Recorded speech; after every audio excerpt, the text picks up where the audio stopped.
from sunrise to sunset is nothing more than a conjuring trick of perception. Imagine clocks melting on the walls of the cosmos, galaxies spiraling, then rewinding as if the universe itself had pressed rewind. Memories not just recalled, but unhappening before your eyes. Friends you once knew walking backward into your life, then vanishing into infancy. It sounds absurd, like the imagery of a dream, yet this is precisely where modern physics unsettles our deepest conviction. For as long as humanity has spoken, we have trusted in the story of time, the relentless arrow moving forward. A child becomes an elder, a seed blossoms into a tree. The sun rises, then inevitably sets. Our languages, our calendars, our very emotions are carved by this apparent flow. It feels undeniable, it feels obvious. But nature has a cruel habit of mocking the obvious. Physics, in its most unforgiving equations, whispers something haunting. Time is not what we think it is. At the level of particles and forces, the universe often appears symmetrical. The equations describing electrons and quarks do not privilege yesterday over tomorrow. If a film of their dance were played in reverse,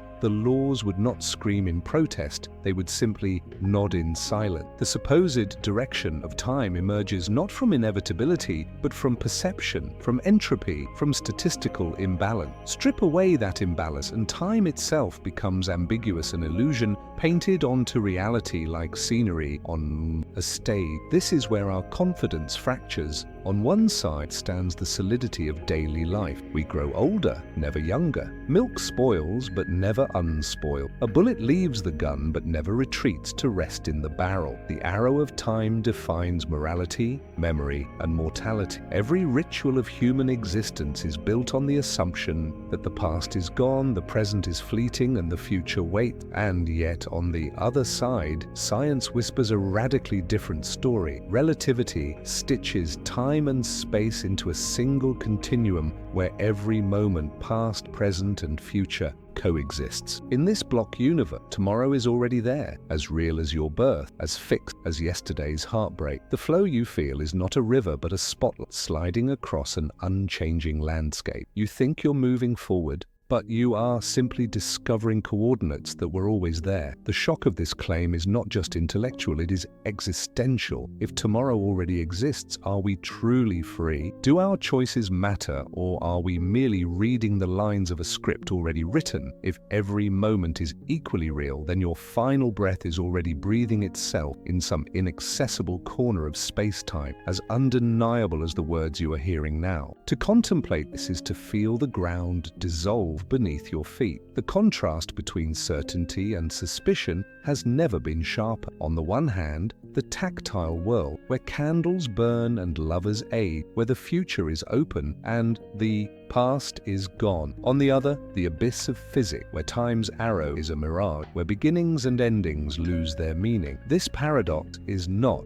academic. It gnaws at the meaning of being itself. If time is illusory, then memory is a trick, choice phantom, death an unrevealed location on a map already drawn. But before surrendering to despair, let us consider carefully, why does it feel as though time flows? Why does the human brain so stubbornly insist on forwardness? The answer may lie not in the universe itself, but in us, in our limited cognition, bound by entropy, constructing narrative order out of chaos. Entropy increases. We, fragile creatures, anchor ourselves to that increase. The universe does not move in time, we impose motion upon it. And here the mystery deepens. For if time is a fabrication, then what is reality without it? Can there be experience without succession? Can consciousness exist in a frozen block? Some physicists argue that the flow of time emerges from quantum entanglement, that our perception of order arises because we are entangled observers inside the system. Others wonder if time itself is not fundamental at all, but emergent, like temperature useful at the human scale, meaningless at the deepest The stake could not be higher. If tomorrow already exists, then your future self is not waiting to be formed, it is. Somewhere, written into space-time, is the laughter you will one day share, the pain you will one day endure, the hand you will one day hold. And if the past is equally real, then every joy you've lost, every moment you regret, continues to exist in its own immutable chamber. Nothing is ever destroyed, nothing is ever born. There is only being. This is not merely science, it is a confrontation with the sacred. Religions have long whispered of eternity, of an existence beyond time. Yet here physics, with its cold mathematics, converges on a strangely similar thought, that time may be a veil and reality itself eternal. The mystic says all is one, the physicist says all is space-time. The language differs, but the terror and the awe feel hauntingly the same. So where does this leave us? We cannot deny the evidence of our senses, the clock that ticks, the body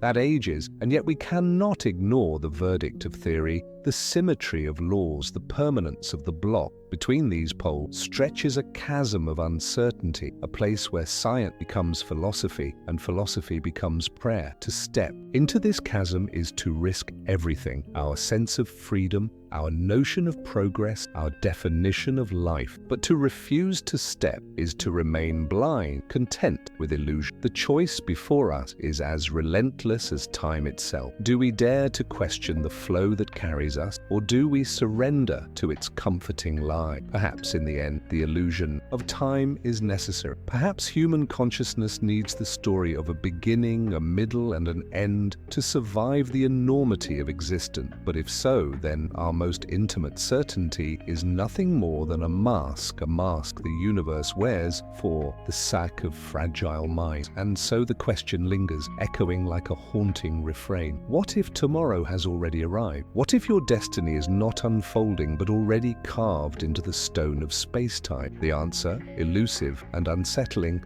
lies at the intersection of physics and philosophy, of mathematics and myth. To seek it is to risk the unraveling of reality itself. And this is where our journey begins. For to ask whether time flows is not just to question physics, it is to question the essence of existence. And as we proceed deeper from the illusions of everyday life into the labyrinth of relativity and quantum paradox, we will discover that what appears obvious is often the most deceiving. The clock ticks, the arrow flies, the sun sets. But beneath the veil, something stranger waits, something that suggests tomorrow has already come, the arrow of certainty. For centuries, humanity lived under the reign of certainty. Time was not questioned, it was assumed. It was the silent stage upon which the drama of the cosmos unfolded, a universal metronome whose steady rhythm governed planets, pendulums, and people alike. Newtonian mechanics, the crowning jewel of classical physics, painted time as absolute and eternal back, unbending and unwavering. Imagine a clock suspended above the universe, its pendulum swinging with perfect consistency. Every second it marked was identical to every other second, whether on Earth, Mars, or in the heart of a distant galaxy. Under Newton's gaze, time was a grand, invisible scaffold, impartial, eternal, immune to circumstance. The apple falling from the tree and the moon circling Earth obeyed the same rhythm, keeping step with a cosmic beat so steady it seemed divine. This vision was intoxicating. It offered clarity, predictability, a sense that the universe was not a chaos of accidents, but a harmonious machine. Every tick of the cosmic clock propelled causes into effect, turning mystery into mathematics. A stone hurled into the sky would fall precisely when predicted. The planets would sweep their ellipses with clockwork reliability. In Newton's universe, certainty was not a hope, but a guarantee. And so time in the classical imagination was the arrow of certainty. It pointed forward, firm and unquestionable, as though engraved into the very bones of existence. Philosophers and scientists alike took comfort in this vision. Time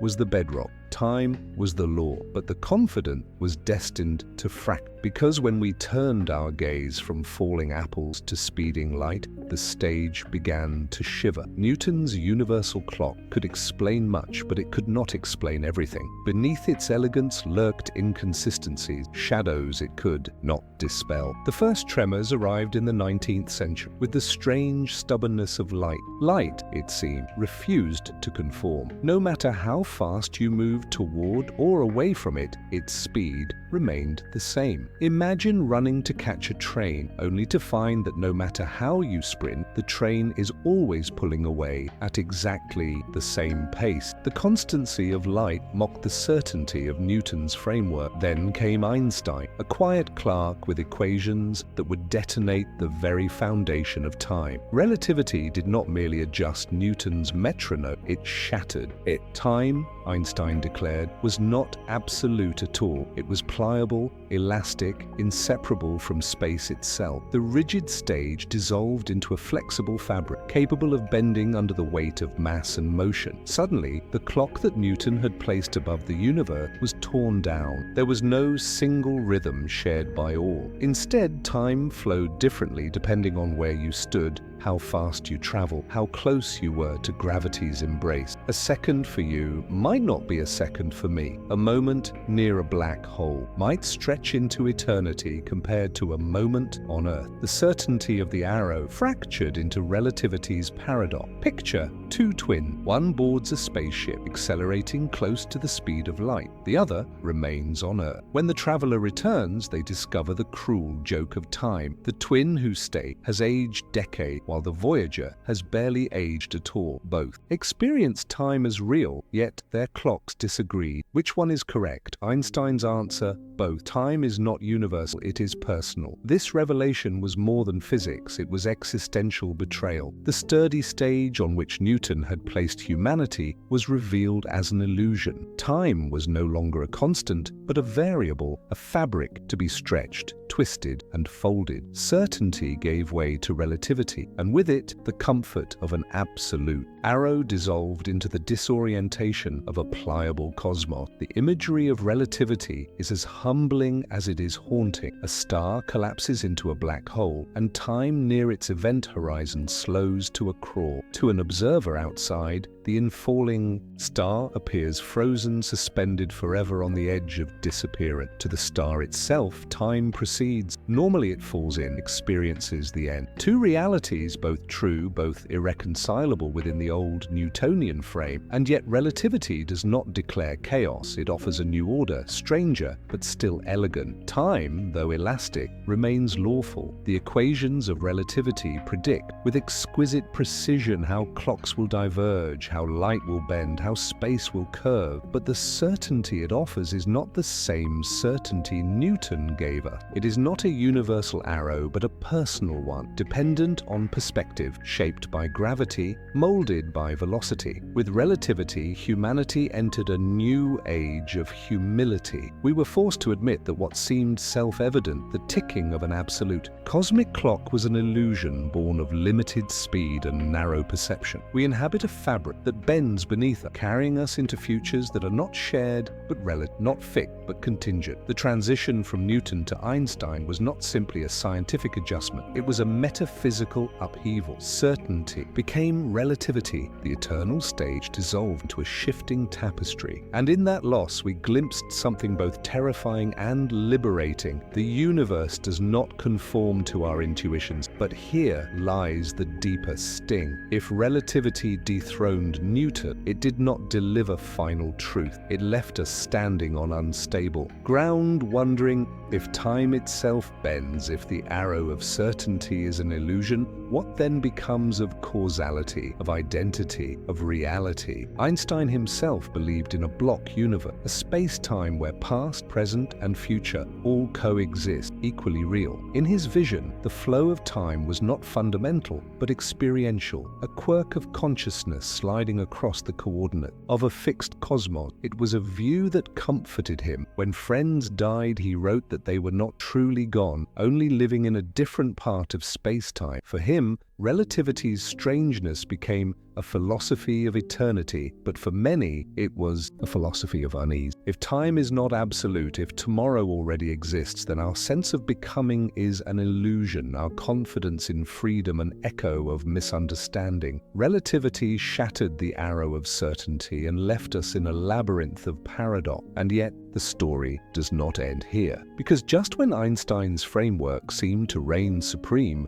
another challenger emerged, one even more radical, even more destabilizing: quantum theory. Where relativity bent time, quantum mechanics began to dissolve it. Where relativity replaced the universal metronome with pliable fabric, quantum physics suggested something stranger still: that time might not even exist at the deepest level, that it could be emergent, secondary, an illusion built from entanglement and probability. If Newton gave us certainty and Einstein gave us relativity, quantum theory threatens to strip away time altogether. This is the arc of the journey, from the sturdy stage to the pliable fabric to the possibility that there is no stage at all. And as we turn toward the quantum realm, we must brace ourselves, for if relativity shattered certainty, quantum mechanics may shatter reality itself. The arrow of certainty is gone. What replaces it is a question that will haunt every step that followed. Why we think time flowed. Imagine a shattered glass on the floor. Its shards scatter across the tiles, water spreading into a growing puddle. You stand frozen, knowing with absolute certainty what cannot happen. The glass will not leap back together. The puddle will not contract into the cup.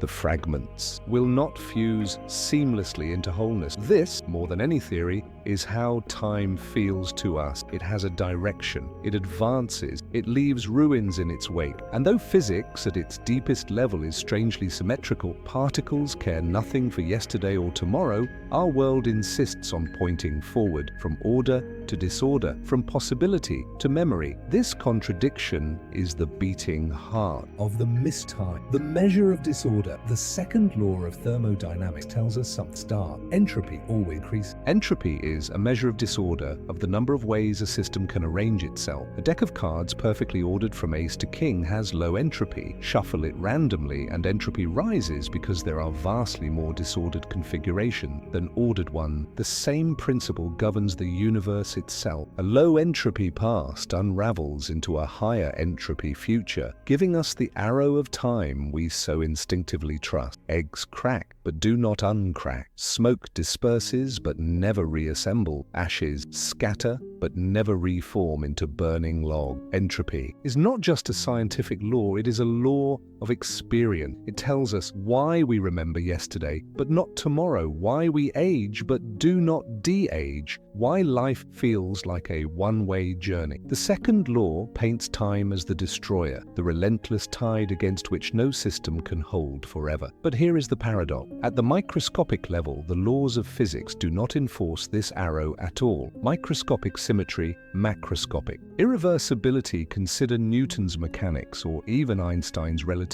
The equations can be run forward or backward, and they remain perfectly valid. Play the film of two billiard balls colliding in reverse, and the mathematics will not betray the trick. At this scale, time has no preference. Quantum theory, too, is nearly indifferent. The Schrödinger equation unfolds symmetrically, future and past, treated with impartial grace. At the fundamental level, nothing in physics demands that entropy must rise. The molecules in the shattered glass could, in principle, reverse their chaotic dispersal and restore the cup. The probabilities allow it, and yet we never see it happen. Why? Because while physics permits reversals, probability forbids them in practice. There are unimaginably more ways for disorder to exist than for order to persist. To watch molecules spontaneously align into a perfect crystal of their former shape is like watching a hurricane spontaneously assemble a cathedral. Not impossible, but so staggeringly unlikely it may as well be forbidden. This is the rift. The universe at its foundation is time symmetric, reversible, impartial, but our macroscopic lives are drenched in irreversibility. The gulf between what can happen And what does happen is the stage on which the arrow of time is born, the everyday arrow. Entropy stalks everything. It is why machines rust, bodies decay, civilizations crumble. Every act of creation leaves behind the shadow of disorder, heat, waste, disintegration. Even stars themselves, radiant furnaces of fusion, burn out into cold embers. Entropy is the silent accountant of the cosmos, always tallying the balance sheet. Order is costly, rare, fleeting. Disorder is cheap, vast, inevitable. This asymmetry explains why our lives feel drenched in temporality. We cannot escape it. We ride the tide of entropy, cradle to grave, and yet the fundamental laws mock our intuition. They say, nothing here requires flow, nothing here demands direction. We ask, if the cosmos is symmetric, why do we feel asymmetry? If the particles obey reversible rules, why does our experience scream irreversibility? This is not a small question. It is a wound in our understanding of reality. The low entropy past won't answer lies in the universe's birth. The cosmos began in a state of extraordinarily low entropy, a condition so improbably ordered it defies easy explanation. From that rare seed, entropy had nowhere to go but upward, and the arrow of time was born. Think of it this way. Shuffle a deck already in chaos and little changes. Shuffle a pristine deck and disorder cascade. Our universe is that pristine deck. Its improbable beginning set the arrow into motion. But here lurks another enigma. Why did the universe begin in such low entropy? Why did the Big Bang start with order so exquisitely fragile? Physicists and philosophers wrestle with this question, and no answer yet satisfied. The arrow of time may not simply be a consequence of entropy, but a riddle bound into the fabric of cosmology itself. Memory, causality, and the illusion of flow. Entropy does more than structure physics, it sculpts our consciousness. We remember the past, not the future, because memory requires information storage, which itself is an entropic process. To record a moment, neurons must fire, synapses must change, molecules must shift, the entropy of the brain increase. The act of remembering is built into the second law. Causality, too, leans on entropy. Causes precede effects, not because nature demands it, but because entropy guarantees it. A broken glass implies a moment before it was whole. A burning log implies wood before it was ash. Our entire logic of before and after is tethered to entropy's advance. But here is the terror. If the laws of physics themselves do not distinguish past from future, then causality, memory, flow may not be fundamental. They may be illusions, artifacts of living in a universe still climbing from its low entropy birth. Time's arrow is not written into the laws of particle. It is written into the statistical improbability of reversal, the relentless odds that disorder will expand. We do not live in a flowing river. We live in a one-way statistical gradient, mistaking the gradient for a current, the existential paradox. And so we stand between two truths. At the microscopic, symmetry, reversibility, impartiality. At the macroscopic level, irreversibility, entropy, direction. The two truths do not align, yet both are real. We live our lives under the dominion of the thermodynamic arrow, yet the deeper fabric of reality denies it. Our very sense of existing in time may be nothing more than a cognitive adaptation to entropy's ride. This paradox is not just scientific, it is existential. If time's flow is not fundamental, then our experience of becoming our nostalgia, our hope, our mortality,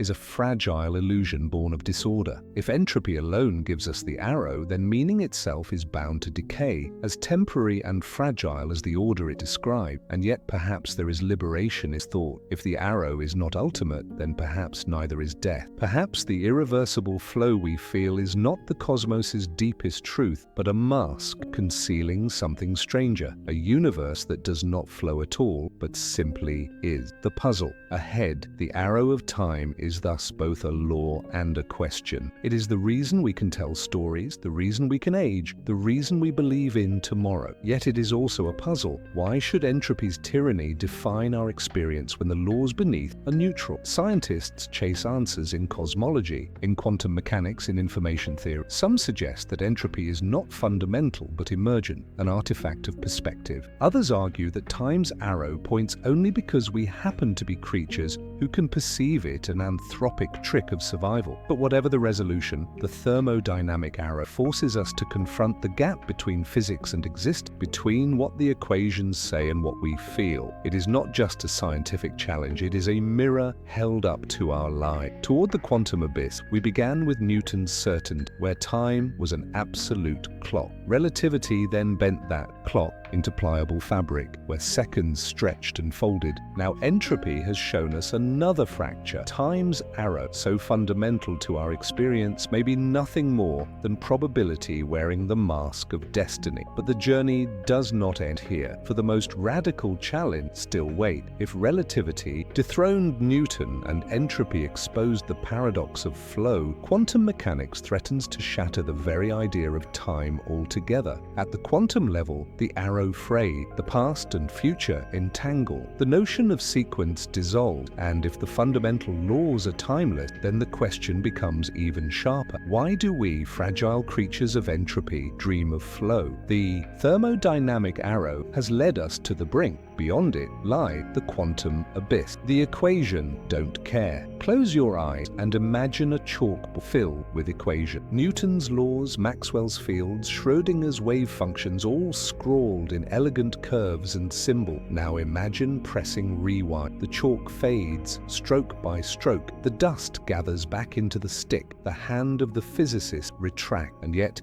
the equations themselves remain unaltered. This is the unsettling truth. At the deepest level of physics, the universe does not appear to care which way time runs. The indifference of the law, take Newton's second law, F, wiki, make. A force acts and acceleration follows. Run the film of a ball rolling under gravity backward, and the same law describes the motion perfectly well. There is no preference, no arrow, only symmetry. Maxwell's equations, which govern the behavior of electric and magnetic fields, sing the same tune. The ripples of light spreading across space obey them, whether we imagine them expanding outward from a spark or collapsing inward into it. The mathematics does not shiver when we reverse the real. Even Schrödinger's equation, the delicate core of quantum mechanics, carries this symmetry. It describes the unfolding of a quantum wave function with no intrinsic bias for yesterday or tomorrow. Reverse the signs of time and the mathematics remains serenely intact. The human mind demands forwardness. The equations deny it. Cinematic reversal picture, a scene. Ink drops into water, swirl, and dissolves into smoky pattern. Played forward, it is mesmerizing. Played backward, it is equally mesmerizing. The motion, though improbable in practice, violates no fundamental law. To the equations, both directions are equally valid path through possibility. Imagine galaxies colliding in slow ballet. Reverse the footage and galaxies separate with identical grade. Or envision an electron spiraling around a nucleus. The mathematics describing its orbit is indifferent to the arrow forward or backward. The spiral remains lawful. The equations scroll across reality like impartial script. They're indifferent, chilling. For while we cling to linearity, the mathematics of nature is a mirror. What it allows in one direction, it allows in the other. The contrast with human perception. This symmetry is not how we live. To us, time is irreversible, drenched in consequence. The child becomes the adult. The spoken word cannot be unspoken. The candle burns but will not unburn. Our memories anchor us in the past. Our hopes tether us to the future. Consciousness itself seems inseparable from a narrative unfolding, one event giving way to the next, like pages turning in a book. And yet the fundamental language of nature does not validate this narrative. It offers equations that function just as well backward as forward. It is not that they describe a flowing river, it is that they describe a still landscape. We impose motion, they remain indifferent. This is the core of the temporal symmetry hypothesis, that time does not flow at all. Past, present, and future coexist, equally real, equally inscribed into the geometry of the cosmos. The landscape of time. Imagine climbing a mountain. From your position on the slope, you see only the valley behind, summit ahead. You feel as though you are progressing, moving forward, conquering. But from the perspective of a bird soaring overhead, the mountain, static, the trail does not.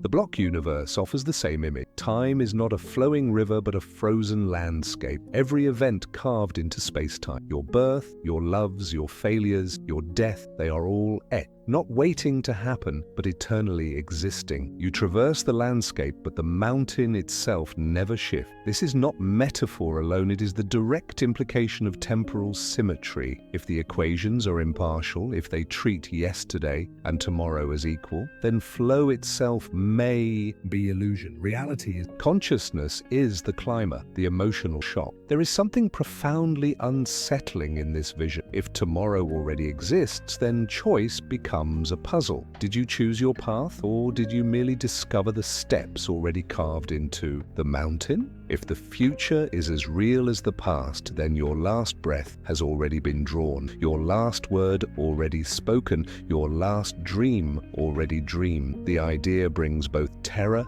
and strange comfort. Death loses its sting, for it does not annihilate the moments of life already etched into space-time. Those moments exist eternally, immutable, preserved. Yet freedom seems to evaporate, as though we are marionettes walking through a play whose script has already been written. We are caught between liberation and fatalism, awe and despair. Science and symmetry physicists have long wrestled with this. Some argue that temporal symmetry is a mathematical artifact, not a metaphysical truth. Others embraced, insisting that the block universe is not only logical, but inevitable. Einstein himself leaned toward this view. The distinction between past, present, future, he once wrote, is only a stubbornly persistent illusion. Relativity already suggests that simultaneity is relative, that what you call now may not be what another observer call now. Temporal symmetry pushes further, that now itself is arbitrary, for all moments are equally real. The equations do not force this interpretation, but they seduce it. Their silence on direction, their indifference to flow, their willingness to obey in both directions, these whisper of a universe where the passage of time is an illusion born of human perspective, a mirror of consciousness. Why then do we feel the flow so intense? Why does the arrow dominate our experience when the mathematics denies it? One possibility is that consciousness is itself asymmetric, a structure evolved under entropy's dominion. Our memories point backward, not forward. Our cognition demands narrative order. We live as if time flows because our biology requires it. The symmetry of the laws may be real, but the asymmetry of experience is survival. Another possibility is that temporal flow is emergent, a macroscopic phenomenon like temperature. Temperature does not exist at the level of a single molecule. It emerges from collective behavior. Perhaps the same is true of time. It does not exist at the level of equation, but only in the lived experience of beings caught in entropy, tide. In either case, the message remains unsettled. What we call time may not be woven into the universe itself, but into the mind that perceives it. The cinematic split screen visualize this contrast. On one side of the screen, human life unfolding, children growing, trees blooming, cities rising and falling. On the other side, equations scrolling in silent, unchanging, indifferent, symmetrical. To us, time is drama. To the laws, time is geometry. The split screen is unbearable, yet it is the reality physics confronts us with. The drama of becoming may be an illusion staged upon theater of a timeless state. The existential paradox: if time is a landscape, then the arrow is not fundamental. If the arrow is not fundamental,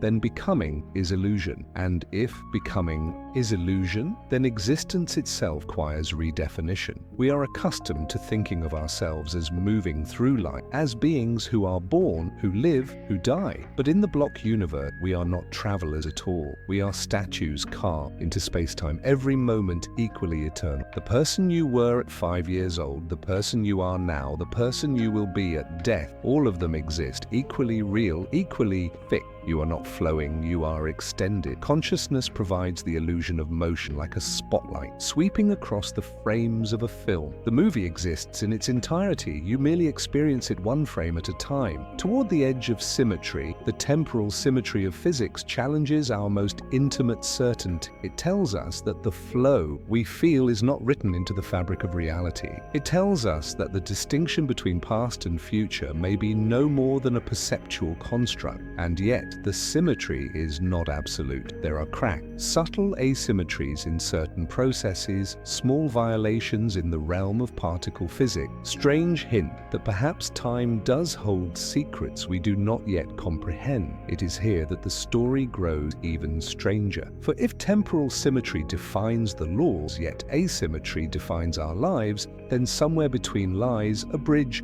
not yet understood. Perhaps the reconciliation will come not from relativity or thermodynamics alone, but from the strange world of the quantum. For in quantum mechanics, the equations are still symmetric, but their interpretations open doors into paradoxes stranger than any block universe. Superpositions blur sequence. Entanglement erases separation. Measurements collapse. Possibilities interfact. In the quantum realm, symmetry persists, but our understanding of it begins to fracture. The landscape of time may be static, but at the quantum edge, the mountain itself seems to flicker. The next unraveling, we began with Newton's arrow of certainty. Relativity bent it. Entropy explained its illusion. Temporal symmetry now denies its very existence. Time does not flow, the equations whisper. It simply is, but this is not the final word. For as profound as temporal symmetry is, it may not survive the turbulence of quantum reality. If the fundamental laws are symmetric, but observation introduces asymmetry, then the deepest mysteries still await us. And so we turn to the next unraveling, where symmetry meets paradox, where timelessness collides with probability, where the quantum world may hold the key to why time feels though it flows at all. The equations do not care, but perhaps consciousness does. And perhaps, hidden in that tension, lies the ultimate truth of time, a cosmic sculpture in 4 dimensions. Imagine standing before a colossal sculpture,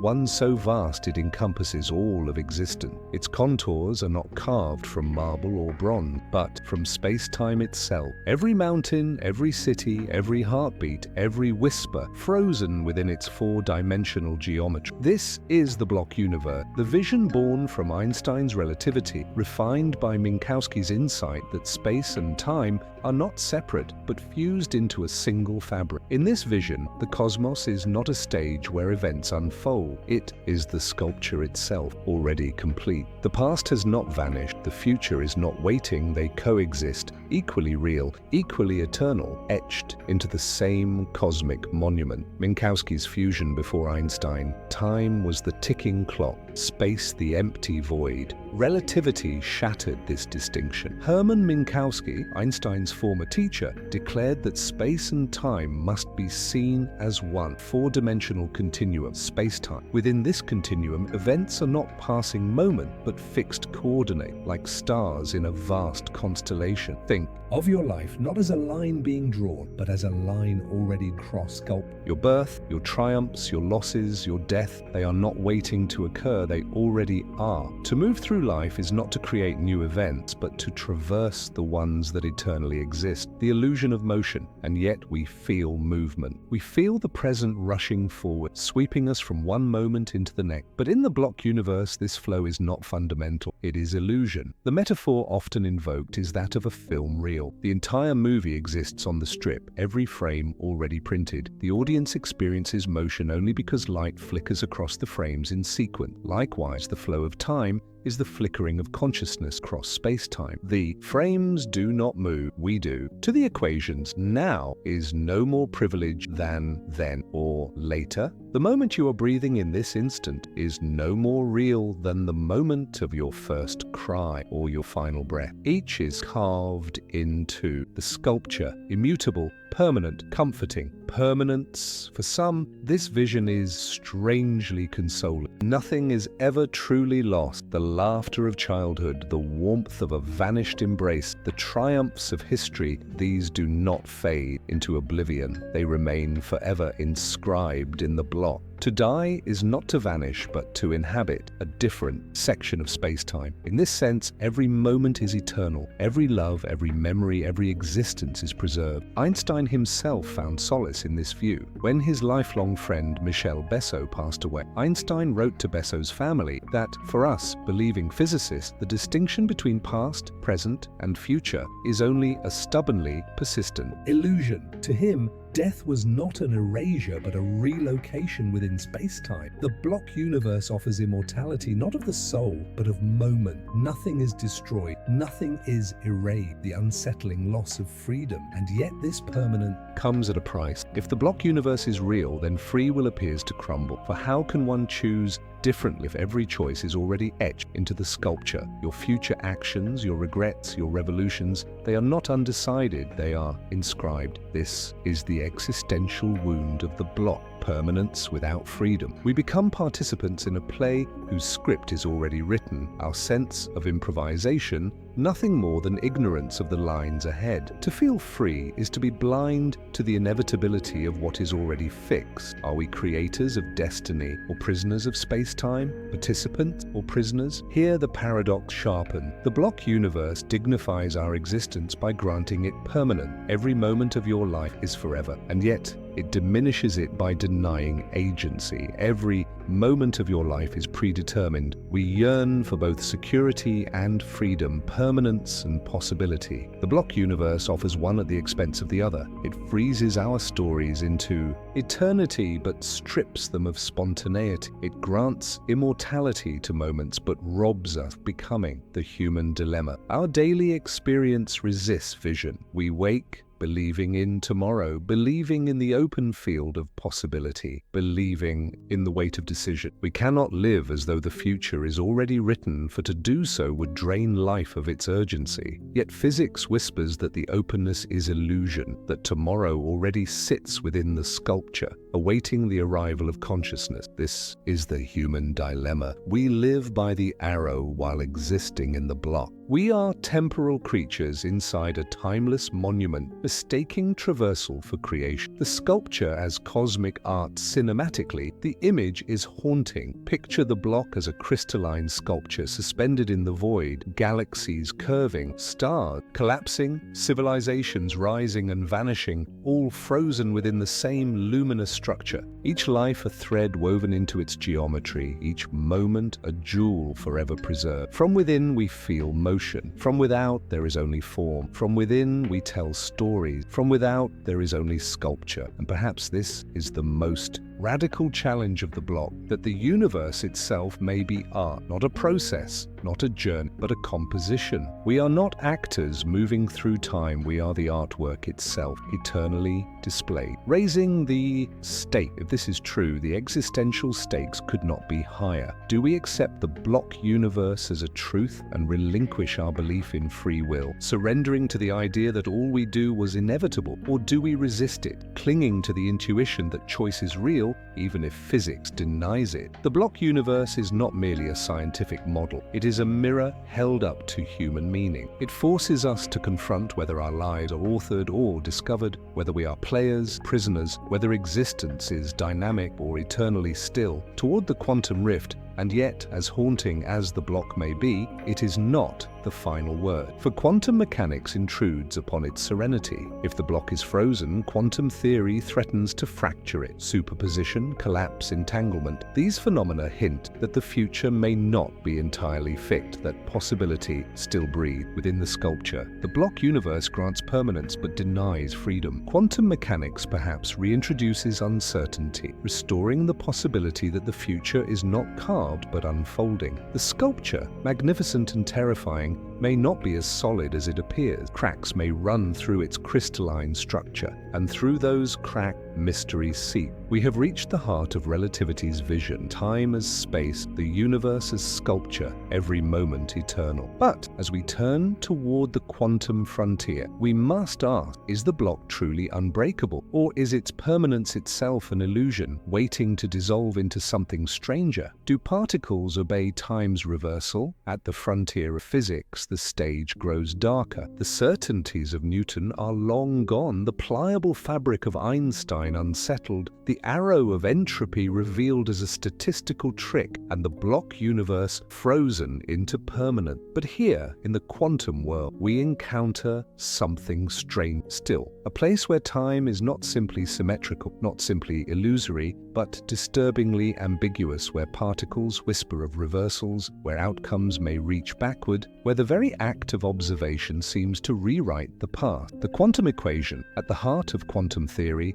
lies the Schrödinger equation, the mathematical law that governs the evolution of a wave function. This wave function is not a particle in space, but a haze of probability, a superposition of all the outcomes that might be. And here is the first surprise. The Schrödinger equation is perfect time symmetry. If you reverse the sign of time, the equation still holds. Just as a film of colliding billiard balls can be run backwards without breaking Newton's law, so too can the unfolding of a wave function be reversed without disturbing its elegance. At this level, the quantum world does not privilege yesterday over tomorrow. The mathematics is impartial. The wave function could, in principle, evolve in either direction. A cosmic law quantum field theory goes further. It reveals a profound principle, CPT symmetry. If you reverse charge, C, flip spatial coordinates as though reflected in a mirror, P, and reverse time, T, the laws of physics remain unchanged. This is not speculation, it is a cornerstone of modern physics, verified to exquisite precision. Imagine a universe played backward, with particles replaced by antiparticles and left and right exchanged. To our eyes, it would seem alien. To the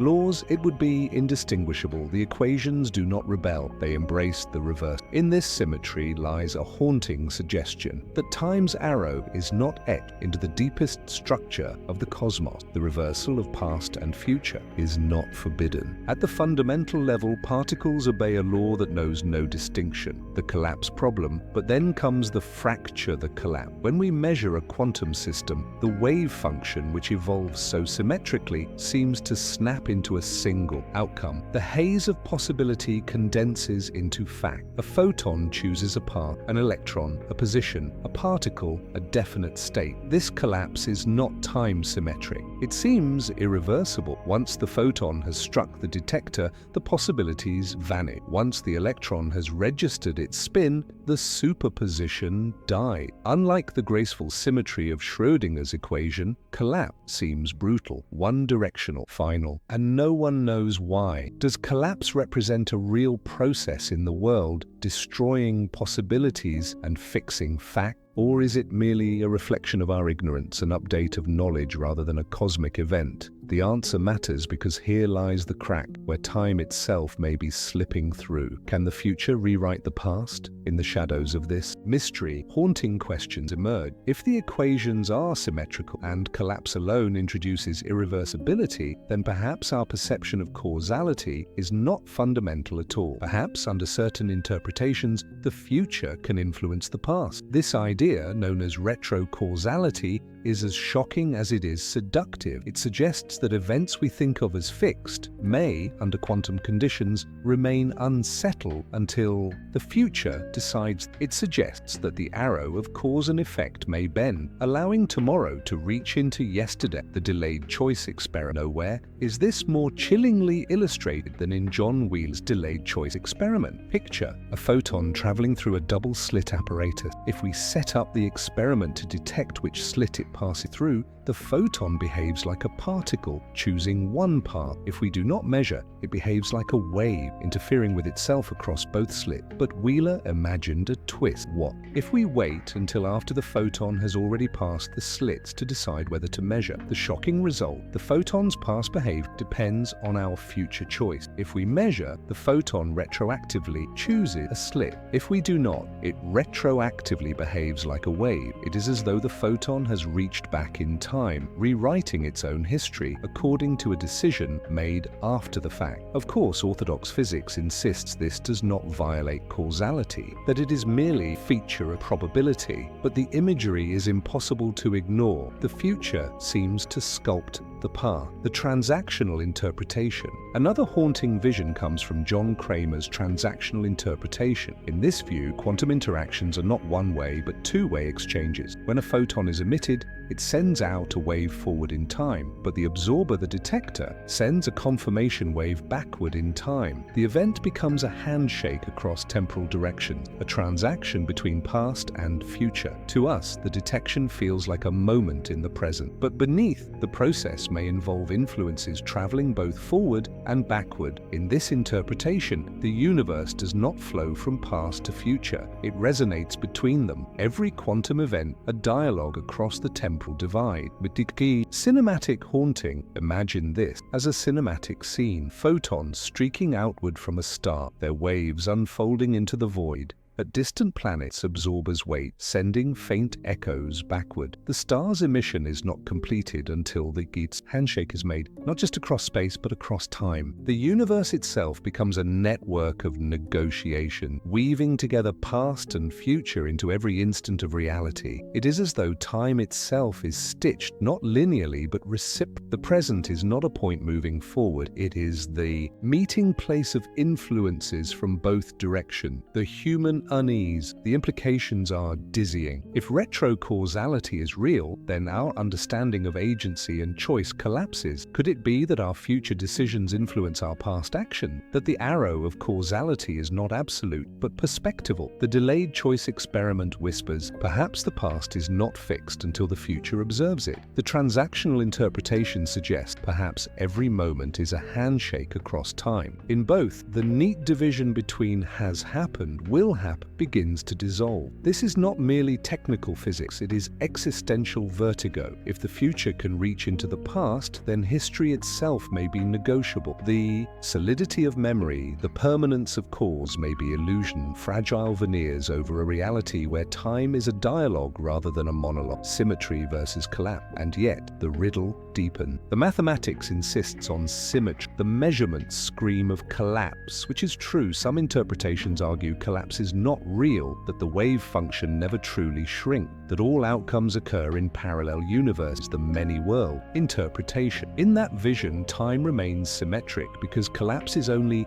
illusion, merely our perspective within one branch of reality. Others argue collapse is real and that it introduces irreversibility. If so, then the arrow of time may be written into the act of measurement itself, into the bridge between quantum possibility and classical fact. Neither answer is comforting. If many worlds exist, then every choice you make spawns branches where you made the opposite. If collapse is real, then time's symmetry is broken by something we do not understand. Either way, the mystery persists, unresolved, profound. The existential question, the quantum world, leaves us stranded between symmetry and collapse, between determinism and freedom, between causality and retrocausality. The equations do not care which way time runs, yet our measurements demand direction. Somewhere between the elegance of mathematics and the brutality of observation, time acquires its arrow. But is that arrow fundamental or emergent? Is it real or illusion? Do particles obey time's reversal, or does collapse forbid it? And if the future can influence the past, what does that mean for us who live by memory and anticipation? Are we prisoners of a fixed block or participants in a dialogue across time itself toward the edge of mystery? The deeper we dive, the stranger the waters become. Newton gave us certainty. Einstein gave us relativity. Entropy gave us the arrow. Symmetry gave us the block. But quantum mechanics whispers of something even stranger, that the arrow may bend, that the past may not be past, that the future may already be reaching back. And this is where we stand, between mathematics that denies time's direction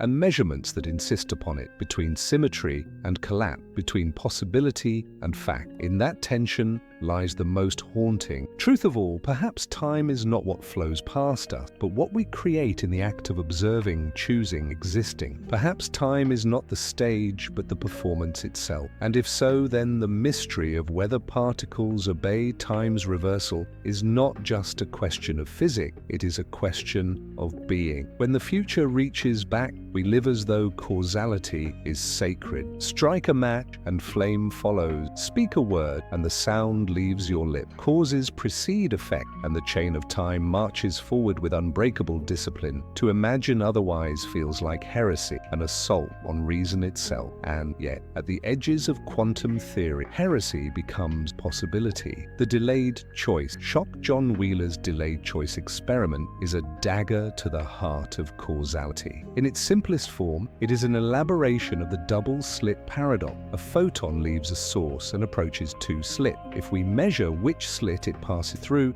it behaves like a particle, choosing one path. If we do not, it behaves like a wave, interfering with itself across both. But Wheeler's genius was to delay the choice. What if we decide whether to measure only after the photon has already crossed the slit? Logic insists the photon must have already chosen, already committed. Yet, the experiment whispers something stranger. The photon's past behavior depends on our future decision. If we measure, it seems to have chosen a slit. If we do not, it seems to have traveled both. The effect feels retroactive, as though the future has reached back to rewrite history. The transactional handshake John Cramer sought to tame this paradox with his transactional interpretation. In his vision, every quantum event is not one-way, but two-way. When a particle is emitted, it sends out a wave forward in time. When it is absorbed, the detector responds with a wave traveling backward in time. The event is completed only through this handshake across temporal direction. To us, it looks like a moment of detection, clean and simple. But beneath the surface, the present is formed by a negotiation between past and future, a transaction woven from influences moving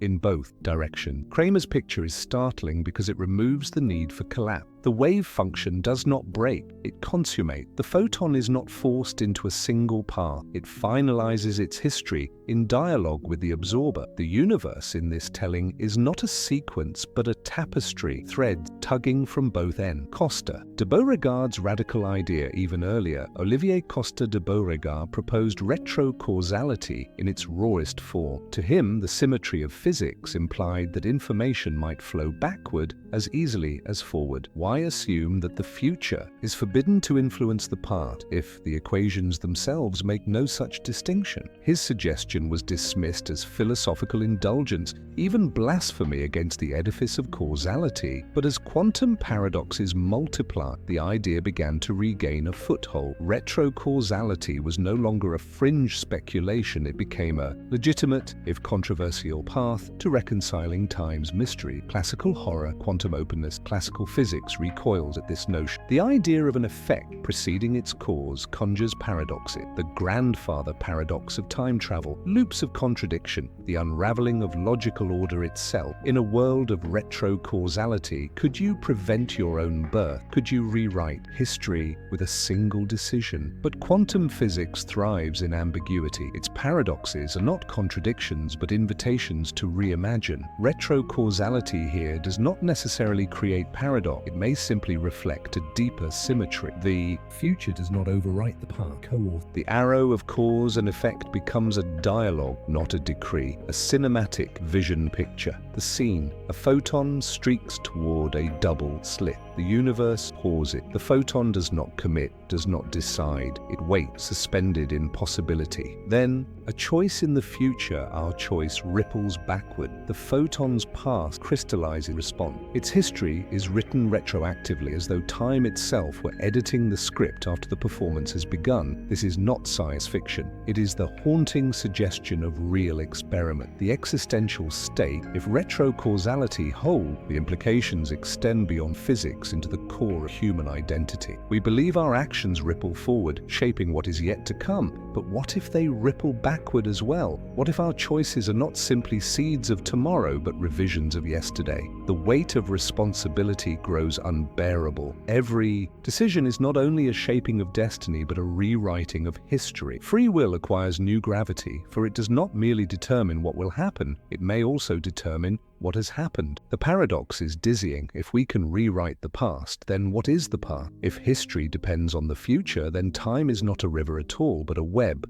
every strand pulling at every other direction, dissolved into reciprocity, comfort or terror. Retrocausality offers both solace and dread. On one hand, it rescues symmetry. It restores balance to equations that otherwise fracture at collapse. It aligns quantum mechanics with relativity, weaving the block universe into a coherent whole. On the other, it strips us of comfort. We long for causality because it grants stability. It tells us the past is fixed, the future open, and our choices meaningful. Retrocausality denies this stability. The past is provisional, the future already leaning backward into it. We do not move through time. We live inside a feedback loop. Beyond physics, for philosophers, retrocausality touches on ancient intuition. Mystics spoke of destiny shaping the path, of eternity folding upon itself, of time as a circle rather than a line. Retrocausality echoes these whispers with mathematical authority.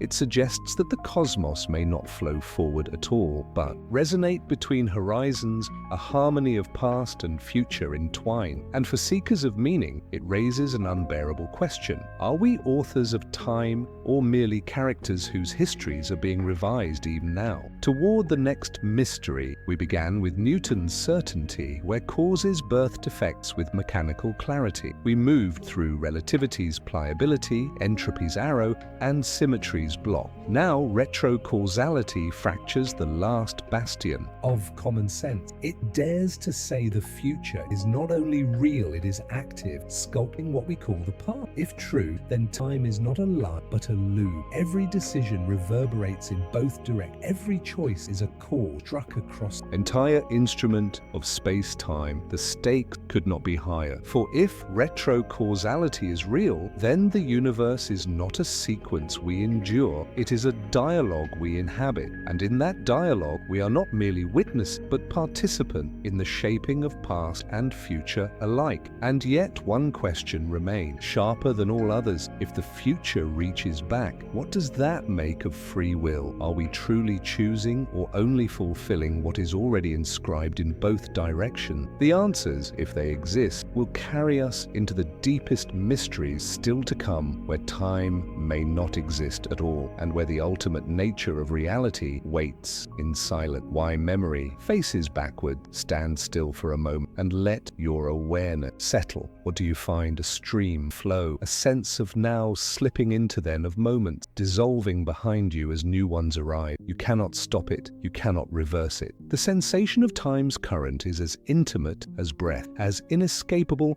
as heartbeat, and yet physics insists that flow is not written into the laws of nature. The equations are symmetrical, indifferent to past or future. Entropy may explain why disorder increases, why glasses shatter, why stars burn out. But physics alone cannot explain why consciousness feels drenched in directionality, why our memories point backward and never forward, why we stand facing the past even as we lean toward the future. This is the mystery of the psychological arrow of time. Memory as the anchor, every human being carries a library of moments. We remember childhood faces, the sound of voices now silent, the touch of hands long absent, but the shelves of that library are one-sided. We do not remember tomorrow's laughter or next week's pain. We remember the past and only the past. Why? Neuroscience points toward memory as the scaffolding of the self. Episodic memory, our recollection of lived events, is stored in distributed networks of the brain, especially the hippocampus. Each experience leaves physical traces, neural changes that preserve the event. But the preservation itself is entropic. Neurons consume energy, synapses restructure, molecules rearrange. The act of remembering requires irreversibility. To record is to inscribe, to alter, to increase entropy. In this way, memory is bound to the thermodynamic arrow. It can only be written one way. The brain, like the broken glass, cannot run backward. This is why we face the past, never the future, because the act of remembering is itself a physical process chained to entropy's rise. Consciousness is flow, but memory alone cannot explain the sensation of temporal flow. For what we feel is not just the existence of records, but the ongoing passage of now. The present seems to advance, carrying us along as though we were passengers on a river. Philosophers have long wrestled with this illusion. Augustine, writing in the 4th century, confessed that time was among the greatest mysteries. What then is time? If no one asks me, I know. If I wish to explain it to him who asks, I do not know. He suggested that time is bound not to the cosmos, but to the soul, that our experience of it is born of memory, attention, and expectation. Centuries later, Edmund Husserl echoed this idea in his Phenomenology. He argued that consciousness stitches the illusion of flow by holding together 3 layers: retention,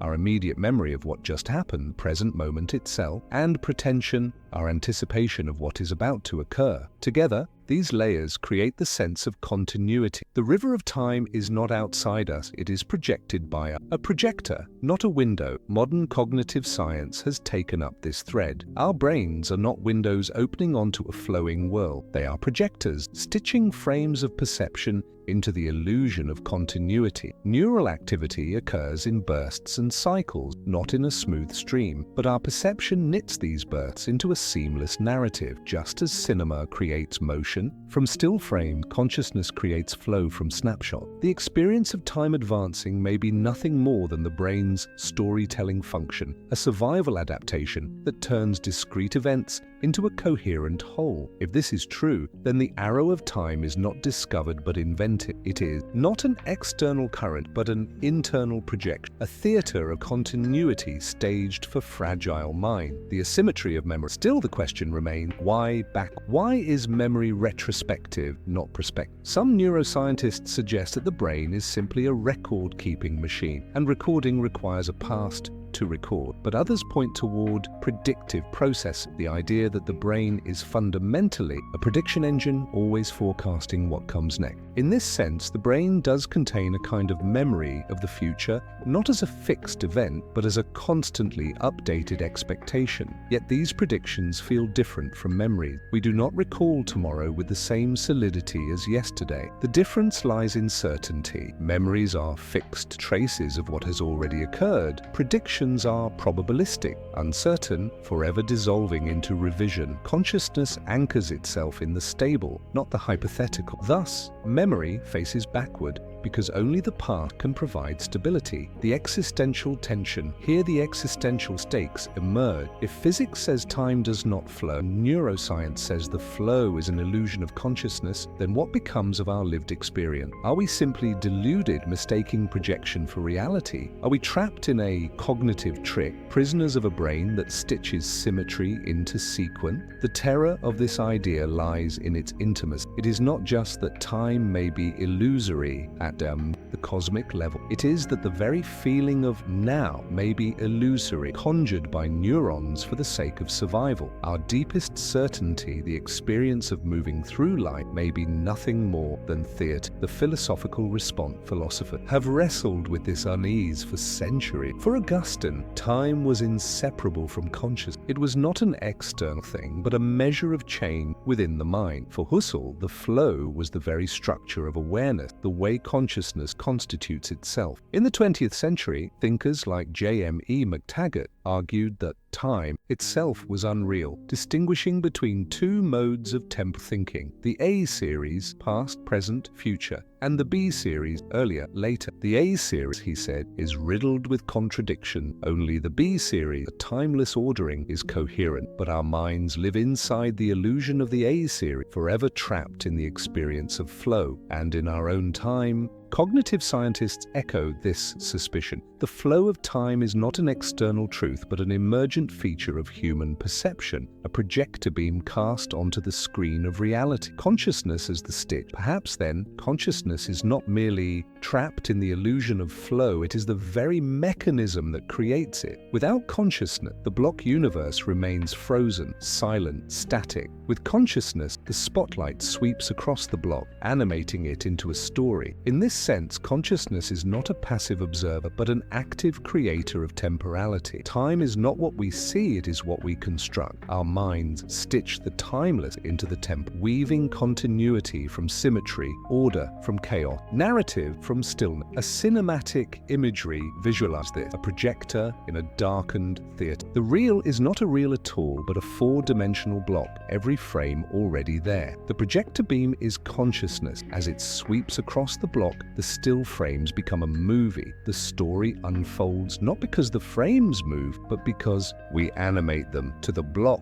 there is no flow. To us, there is only woe. We live not in the universe itself, but in its projected story. The stakes of illusion. This possibility raises profound stake. If consciousness generates the flow of time, then our most basic certainty, the feeling of passage, is an invention. We are beings who live inside our own projection, convinced of a river that does not exist. But perhaps the illusion is necessary. Without the feeling of flow, would we act? Would we choose, strive, love? Would we endure the weight of existence if every moment seemed frozen, predetermined, immutable? The illusion may not be a flaw, but a gift, a veil drawn by the mind to make life bearable. Yet even as a gift, it confronts us with vertigo. If memory is one-sided, if flow is illusory, if the arrow is psychological rather than physical, then the self itself is called into question. Who are we if our lives are stitched from illusions of continuity? Toward the deeper mystery, the psychological arrow does not end the story, it deepens it. For if time's flow is a product of consciousness, then the next question is unavoidable. What is consciousness itself? What is this projector that turns geometry into story, symmetry into sequence, eternity into experience? Some neuroscientists search for answers in networks of neurons, in feedback loops and predictive models. Others argue consciousness cannot be reduced, that it may be fundamental, as primary as space-time itself. Either way, the mystery sharpens. If physics is timeless and consciousness creates time, then we stand at the edge of a deeper paradox. Are we the victims of illusion or the authors of reality itself? Setting the stage for what comes next. We began with the cosmic arrows, Newton's certainty, Einstein's pliability, entropy's probability, symmetry's indifference. Now we see the arrow turned inward, etched not in stars but in neurons, not in galaxies but in selves. The flow of time may not be a property of the universe at all, but a property of us. And yet as we move toward deeper mysteries, another possibility emerged, that consciousness is not merely projecting but entangled, that the mind itself may be woven into the fabric of reality, not simply deceived by it. If so, then the arrow of psychology may not just be an illusion of memory. It may be a clue to something large, something that binds consciousness and cosmos into one. And with that, we stand on the threshold of the next unraveling. A universe playing both ways. Picture the Big Bang not as an explosion, but as a mirror. At the singular moment of creation, time does not simply begin, it split. From that point of unimaginable density, two universes unfurl in opposite direction. In one, time flows the way we know it. Stars ignite, galaxies form, life emerges, civilizations rise and fall. In the other, time runs backward by our reckoning. Stars collapse before they shine. Civilizations dissolve into dust before they are born. Entropy flows toward order instead of decay. It is a vision almost unbearable to the human mind. And yet, cosmologists whisper, perhaps this is the true nature of reality. The comfort of the one-way arrow. For centuries, our cosmological imagination has clung to a one-way universe. From the Big Bang outward, the arrow of time carries everything forward. The universe begins in blazing simplicity, expands, cools, structures form, entropy rises, and at last, heat, death loom. The arrow comforts us with coherence, a beginning, a middle, an end. In this story, time is singular, directional, unidirectional. The Big Bang is the alpha, heat, death, the omega. A cosmic biography unfolds in sequence, a familiar arc mirrored. In every life we live, birth, growth, decline, death, the universe seems to share our destiny, but new theory challenge this comfort. What if the universe is not a one-way journey, but a two-way play? Bouncing universes, one alternative is the bouncing cosmos. Instead of beginning at a singular Big Bang, the universe may oscillate, expanding, contracting, bouncing through cycles of birth and death. In some models, time extends infinitely in both directions, no beginning required. In others, the bounce marks a renewal, a reset in which entropy's arrow flips, and what we call the past may be mirrored by another's future. Cyclic and ekpyrotic models imagine a universe reborn, phoenix-like, from its own collapse. What we think of as the start may only be the latest rebirth rebound in an eternal rhythm. This alone is dizzying, but still, stranger visions await. The Janus point. Enter the Janus point, a theory proposed by some cosmologists to reconcile entropy and time. At the very center of existence suggests is a moment of minimal complexity, the Big Bang. From this point, two arrows of time diverge in opposite direction, each universe experiencing its own forward. To us, our side feels normal. Entropy increases, eggs break, stars burn out. But from the other side, their arrow also feels normal, while ours appears reversed. Each universe sees the other as running backward, yet within each, causality is preserved. The image is haunting. Two cosmic tapestries woven outward from a single knot, each unaware of the other, each convinced it alone flows forward. A mirror. Universe, imagine it cinematically. The Big Bang as a blazing jewel, a point of perfect order. From it, two universes unfold like mirrored flame. On one side, our galaxies swirl out, entropy building. On the other, a mirror cosmos swirl reverse. For every collapse here, an uncollapse there. For every death here, a birth there. To them, we are the reverse. To us, they are. This mirror universe is not science fiction. It is a legitimate consequence of time-symmetric cosmology. The equations permit it. The Janus point demands. And if it is true, then reality is not one river flowing forward, but a fountain spraying in two directions at once. CPT, symmetry on a cosmic scale. The idea resonates with a deeper symmetry, CPT invariant. At the level of particle physics, the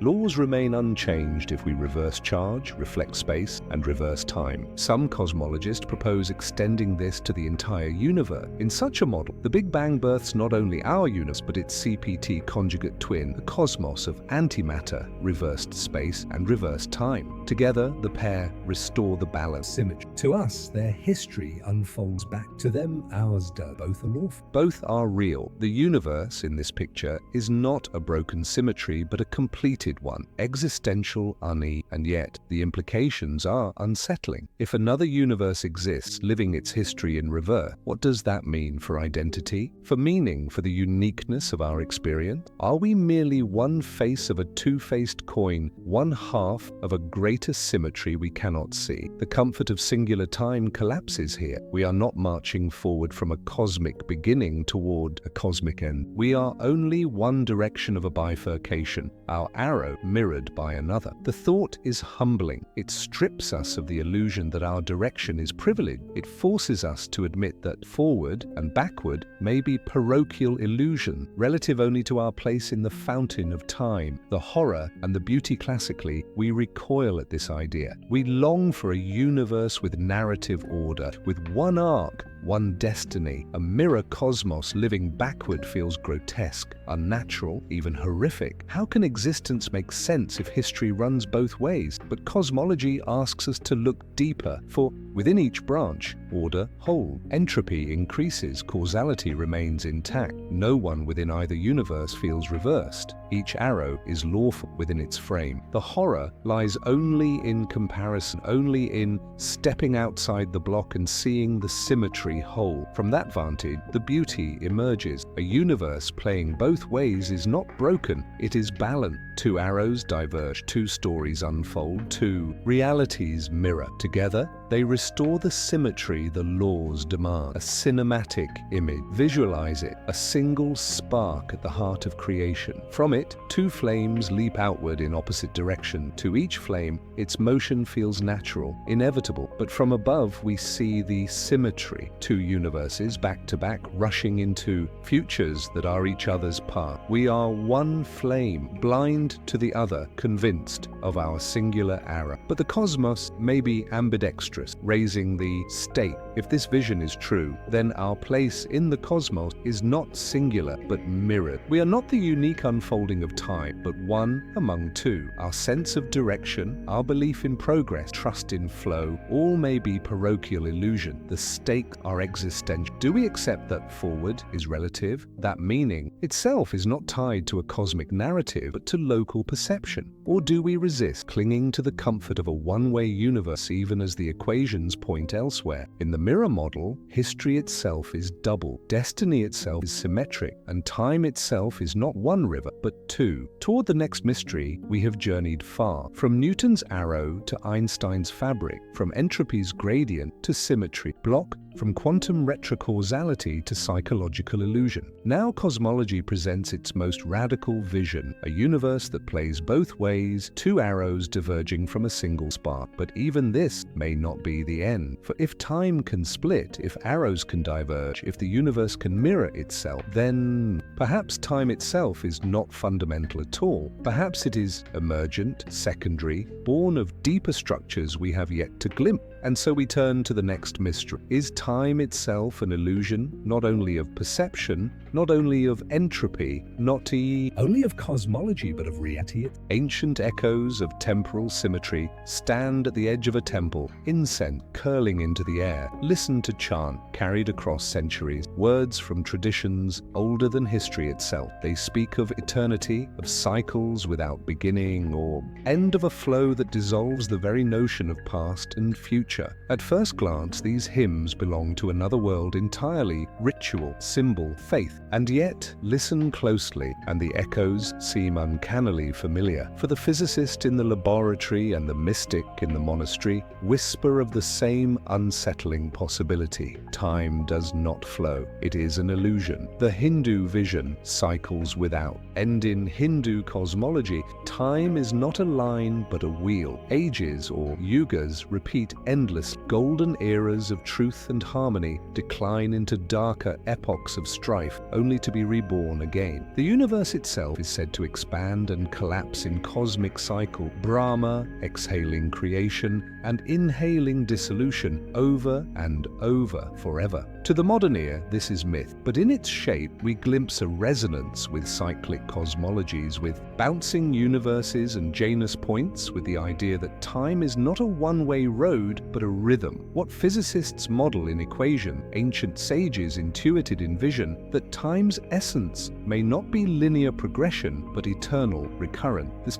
Buddhist present Buddhism offers another view more radical still. It teaches that the past and future are mental constructions, projections of a restless mind. The only reality is the present moment, eternal and ungraspable. To awaken is to pierce the illusion of temporal flow, to see that clinging to past and future is the root of suffering. Modern physics, too, whispers of a block universe where every moment coexists. The now we cling to is arbitrary, perspectival, no more privileged than any other slice of space-time. To Einstein, the division between past, present, and future was a stubborn illusion. To the Buddhist sage, it is ignorant, the veil of Maya. In both, timelessness is not a speculation, but a liberation. The Taoist flow in Taoist philosophy, time is not linear, but woven into the Tao, the ineffable flow of existence. The Tao Te Ching does not speak of seconds or hours, but of rhythm, of harmony, of alignment with cycles larger than the self. To live in the Tao is to dissolve the illusion of separation, to move with the current that is beyond time altogether. Here, two physics resonate, for relativity showed us that time is inseparable from space, a dimension of the flow of the cosmos itself, and quantum mechanics suggests that what we call event may be secondary, emergent from a deeper order we do not yet understand. Taoism's flow beyond linearity finds strange kinship with the physicist's suspicion that time is not ultimate but derivative. Ancient echoes, modern equation. The parallels are uncanny. Cyclical Hindu time mirrors bouncing universe. Buddhist timelessness resonates with the block universe. Taoist flow finds kinship with relativity's fabric. Are these coincidences, poetic metaphors mistaken for truth? Or do they hint at something deeper that ancient traditions glimpsed intuitively, what physics now gropes toward mathematically? Skeptics dismiss the parallels as superficial. Science, after all, demands evidence, not vision, but the resonance lingers, haunting in its symmetry. Across cultures and centuries, human mind has returned to again and again to the suspicion that time's flow is not fundamental. And now, at the frontier of physics, we find ourselves arriving at the same cliff edge. Empirical skepticism versus mystical resonance science is cautious, grounded in experiment and mathematics. Mysticism is expansive, rooted in inner experience and metaphor. They could not be further apart in method, and yet their visions converge in uncanny way. For the physicist, timelessness emerges from equation, from symmetry, from the failure of any law to distinguish past from future. For the mystic, timelessness emerges from silence, from meditation, from the dissolution of the ego. Two radically different paths leading to the same precipice. Time is not what it seems. This juxtaposition raises the question: are physicists rediscovering truths that mystics encoded millennia ago, clothed in myth and symbol, or is the resonance only an illusion, a trick of metaphor that lures us into seeing harmony where none exists, timeless regardless of the effect undeniable? Or when a Buddhist monk declares that the present is eternal, when a Hindu sage describes cycles without beginning, when a Taoist poet dissolves time into flow, and when a physicist proclaims that past, present, and future coexist in a block universe, they are each pointing toward the same vertigo, the same abyss of wonder. The convergence does not prove truth, but it does suggest that timelessness is not an intellectual accident. It is a recurring revelation of human thought, arising in temples and laboratories alike. A cinematic juxtaposition. Imagine the scene. In one chamber, a mystic sits cross-legged, eyes closed, dissolving the illusion of time in meditation. In another, a physicist writes equations on a chalk, discovering that the laws of nature are time symmetric. Cut between them, their gestures mirror each other, their conclusions rhyme. Different languages, different symbols, converging on the same haunting suspicion: time is not what we think it is. The juxtaposition is cinematic, almost archetypal. Science and spirituality, once cast as opposite, now find themselves whispering the same riddle. Existential stake, but timelessness is not only wonder, it is peril. For if mystics and physicists are right, then our lives are framed by illusion. Our memories are not evidence of flow, but artifacts of entropy. Our hopes are not glimpses of the future, but projections of the mind. The river of time we feel so deeply may be nothing more than narrative, stitched by neurons, sanctified by culture, but absent in reality. Are we prepared to live with that? To accept that the most intimate feature of our existence is illusion? Mystics say yes. For them, awakening means embracing timeless, seeing through the illusion, and finding liberation in eternity. Physics does not offer liberation, it offers explanation. But both strip away the comfort of flow, leaving us with a universe where time itself dissolves. The modern rediscovery, as physics advances into quantum gravity, holographic theories, and cosmological models of time reversal, it edges ever closer to ideas that sound uncannily mystical. Timelessness, cycles, symmetry. These are no longer metaphors, but serious proposals. It may be that science and mysticism are not converging on the same truth, but circling the same mystery from opposite sides. One with equations, one with meditation, one through experiment, one through vision, but both confronted with the same abyss, a reality where time is not fundamental. The old maid knew there is something humbling in this. What we call modern physics may, in some sense, be rediscovering ancient intuition. The language differs entropy and symmetry here, samsara and nirvana there, but the resonance cannot be dismissed. Timelessness, it seems, is both ancient and startlingly modern. It is carved into temples and etched into equations, whispered by monks and proven by particles. The convergence does not erase their differences, but it does suggest that the human quest to understand time has always been haunted by the same suspicion.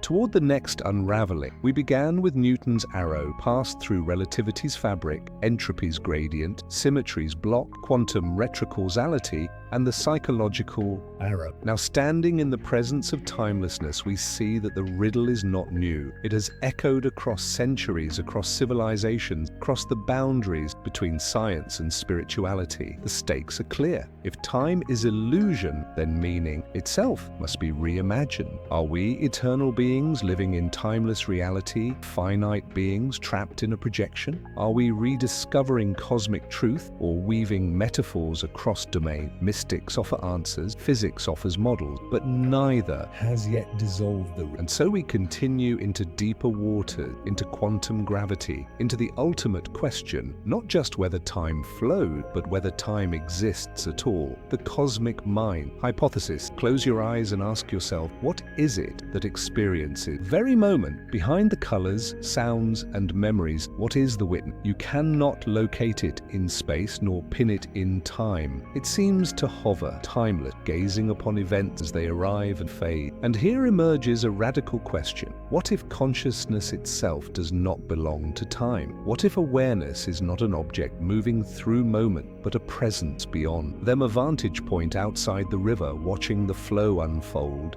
This is the cosmic mind hypothesis, the idea that consciousness transcends time, that awareness is not a product of the temporal universe, but the ground from which time itself becomes visible. The materialist rejection modern science, rooted in materialism, resists this notion. To the neuroscientist, consciousness is what brains do. It emerges from billions of neurons firing from synaptic networks, weaving information into experience. Destroy the brain, and the light of awareness flickers out. No need for mysticism, no cosmic mind, only biology. From this perspective, time is not transcended by consciousness but enforced by it. Neurons process signals sequentially. Cognition unfolds in causal order. The psychological arrow of time arises from the mechanisms of memory, prediction, and perception. To suggest consciousness exists outside time is, to the materialist, to confuse the tool with the tail. But this view, as secure as it seems, leaves gap. How does subjective experience arise from matter at all? Why does a brain not simply process information but feel? And why does consciousness seem so alien to the symmetry of physics, so tethered to a flow that the equations deny? These crack open space for speculation. Panpsychism. Consciousness is ubiquitous. One answer comes from panpsychism, the idea that consciousness is not confined to brain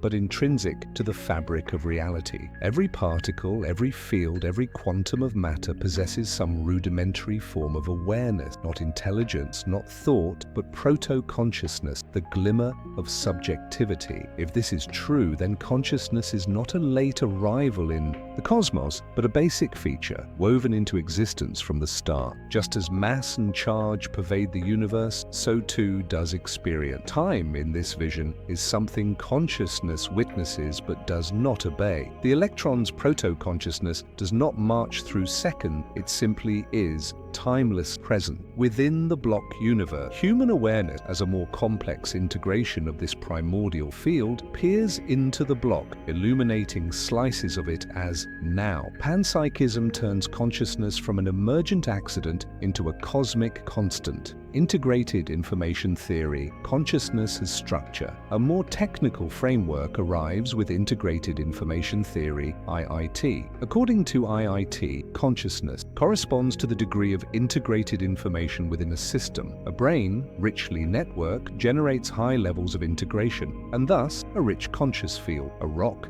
by contrast, generates little. But what IIT suggests implicitly is that consciousness is not sequential. It is not a process running in time, but a structure existing as a whole. To be conscious is to instantiate a pattern of integration, timelessly available like a geometric shape in information space. From this view, our perception of time's flow may arise from the way integrated information lights up successive states of the block universe. Awareness itself is not in time, it is the lens through which time is. Cosmopsychism, the universe as mind. Push the speculation further, and we arrive at cosmopsychism, the idea that the universe itself conscious. In this vision, the cosmos is not a machine but a mind, and our awareness is not separate but fractal small eddies of experience within the vast sea of cosmic subjectivity. If the block universe is the sculpture of reality, reality, then cosmopsychism suggests that the sculpture is already conscious of itself. The galaxies, the stars, the atoms, all are threads in a single woven tapestry of awareness. Our lives are not sparks of mind in a dead cosmos, but localized expressions of the cosmic mind's eternal presence. And if the cosmic mind is timeless, then time itself is a feature of its dream, not its prison. Mystical embrace mystical traditions have long gestured toward this. Hinduism speaks of Atman as the eternal witness, identical with Brahman, the cosmic reality itself. Buddhism points toward pure awareness as timeless, unstained by birth, death. Mystics across cultures describe consciousness not as moving through time, but as standing beyond it, watching the rise and fall of moments like waves upon an endless sea. For them, the revelation is liberating. You are not bound to time. You are not the story, but the witness of the story. Birth and death belong to the play of moment. The witness remains untouched. Modern physics, arriving through symmetry and block universes, finds itself brushing against the same vertigo. Could it be that mystics were already dwelling in what equations are only beginning to suggest that consciousness is not within time, but beyond it? The cinematic stillness, visualize it. The block universe as a luminous sculpture, every event already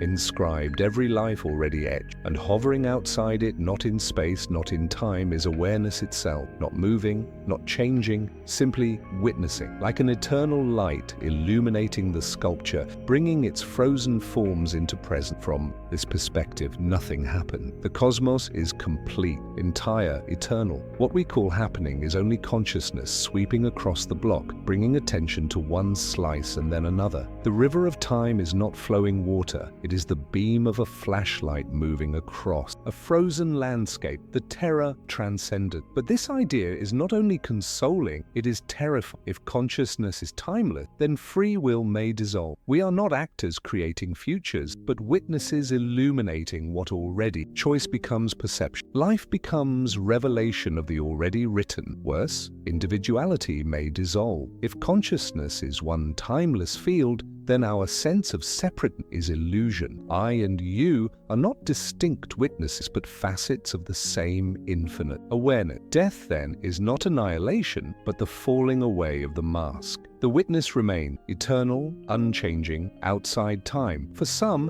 this is liberation. For others, it is annihilation of selfhood, more frightening than death itself. Science, pushing the edge, materialists demand evidence. Where is the proof that consciousness is timeless? Where are the experiments, the equations, the prediction? For now, there are none. Panpsychism, IIT, cosmopsychism, each offers a framework, but none delivers final proof. The cosmic mind remains speculation, not science, and yet physics itself cannot explain consciousness within time. The equations describe matter, motion, fields, particles. Nowhere in them do we find subjectivity, the glow of awareness, the presence of now. Time, as physics describes it, is indifferent, but consciousness insists on now. This dissonance may be the clue. If physics cannot contain awareness, perhaps awareness is not within physics. Perhaps it is outside, timeless, eternal. The witness and the block, the cosmic mind hypothesis, reframes the relationship between consciousness and reality. The universe is not unfolding in time,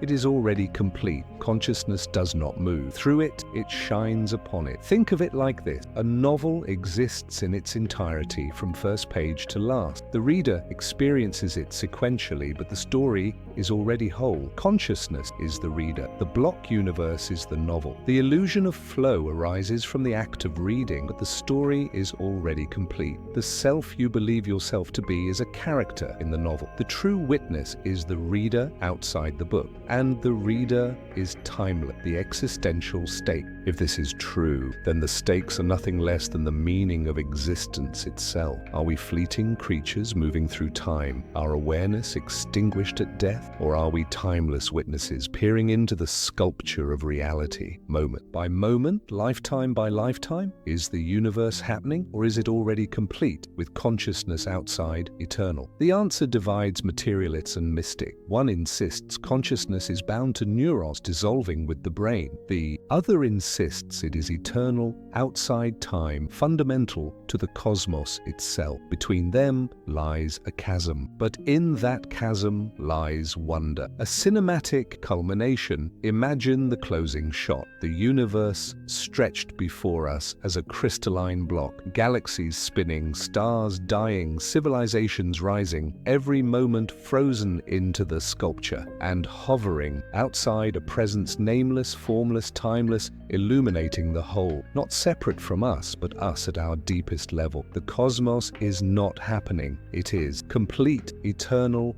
infinite. Consciousness is not inside the story. Consciousness is the witness of the story. And if this is true, then the greatest revelation is not that time is illusion, but that we are the eternal awareness outside it. Closing reflection, living in a timeless universe. 1,700 words. We began with haunting images, clocks melting, galaxies rewinding, memories running in reverse. We asked the unthinkable. What if time does not flow? Now at the end of this journey, we stand in a place stranger and more humbling than where we began. Physics has stripped us of certainty step by step. Newton gave us a ticking clock that measured everything, a universal metronome. Einstein shattered it, bending and stretching time until it became a fabric. Entropy teased us with an arrow, but only a statistical one. Symmetry revealed that the equations do not care which way the arrow points. Quantum mechanics whispered that the future might influence the past. Mystics told us time was an illusion all along. Consciousness itself suggested that the flow is something our minds project, and cosmology offered us universes playing both ways, Janus-faced realities where arrows diverge in opposite direction. What are we left with? A possibility that is both terrifying and exhilarating. Time, as we live it, may be illusion. The river we feel rushing forward may not exist. The universe may be timeless,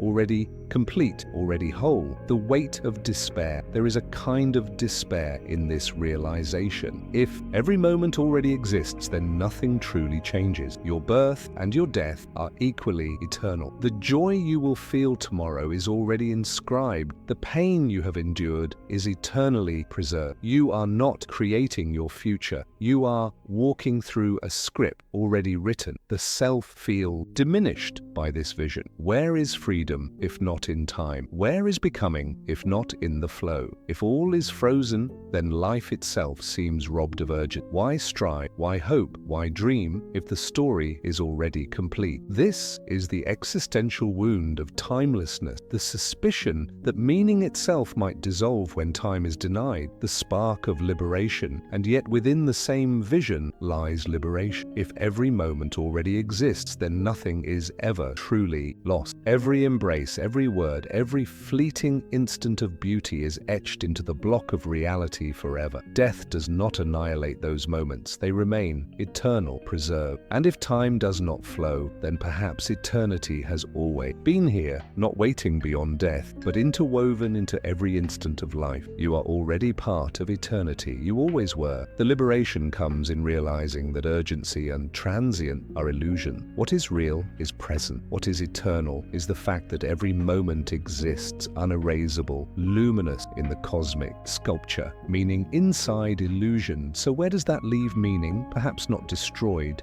but relocated. Meaning is not found in cosmic flow, but in human creation. We live as if time flows because consciousness makes it so. We remember yesterday, not tomorrow. We anticipate, we regret, we choose. Even if the river is illusion, it is our illusion, and it is within that illusion that love and sorrow, creation and destruction take place. Meaning then is not undermined by timeless. It is born inside it. We are the artists painting significance onto a canvas already. We are the storytellers bringing drama to a play whose script is complete. If the universe is a frozen sculpture, then our role is not to move it, but to illuminate it, to experience it, to breathe life into its eternal form. The human scale, at the cosmic level, timelessness is vertigo. Galaxies as frozen worlds, histories as eternal spirals, universes as mirrored flame. But at the human level, timelessness becomes intimate. Think of a single memory, a child's laughter, a moment of stillness, the warmth of a hand held in your. If the block universe is real, that moment does not vanish. It is not consumed by the future. It exists forever, luminous, preserved in the eternal structure. You do not lose it. You live within it still. Now imagine your future sorrow. They too exist, but so do your future joy. They are already part of the sculpture, already real, and if consciousness is timeless,